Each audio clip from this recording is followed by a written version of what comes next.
Hello, hi, guten Tag, allo, salut, bonjour, annyeonghaseyo, aho, saluton.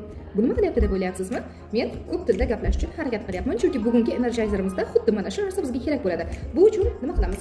O'quvchilarimizning diqqatini darsga jalb qilish maqsadida dars boshidan ularni turli tillarda sanashga da'vat etamiz. Xususan o'quvchilarimiz kamida 4 ta tilda gapirishni bilishadi: o'zbek tili, rus tili, ingliz tili va ular o'zlari o'rgangan qo'shimcha til. Ularning xuddi mana shu ko'nikmalarini darsimizdagi poliglot o'yini orqali biz darsga ishlatib ko'ramiz. Bu qanday? O'quvchilarimizdan o'zlari bilgan barcha tillarda sanashni 10 gacha aytib berishlarini so'rang. O'quvchilarimiz barisi muammosiz aytib beradi, chunki boshlang'ich bilimlarimiz ichida sanash ham kiradi.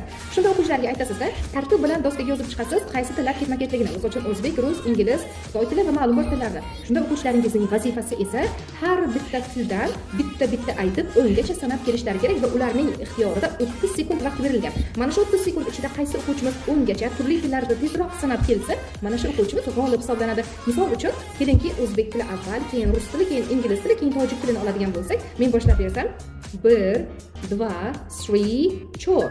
Keyin 5 dan yana qaytib o'zbek tilidan boshlaymiz. 5, 5, 5, 6. Undan keyin esa yana qaytib boramiz o'zbek tilidan 7. 7, hattoki o'qib ishlagan qiyin ekan bu narsa. 7, 8, 9, da.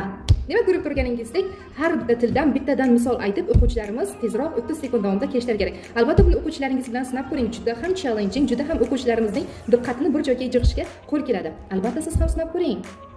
1, 2, 3, 4, 5, 6, 7, 8, 9, 10. 1, 2, 3, 4, 5,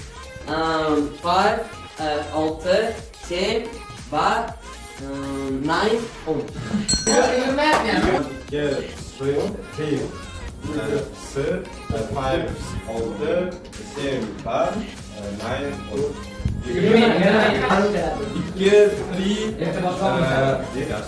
2, 3, 4, 5, 6, 7, oktava, 9, 10. How much time?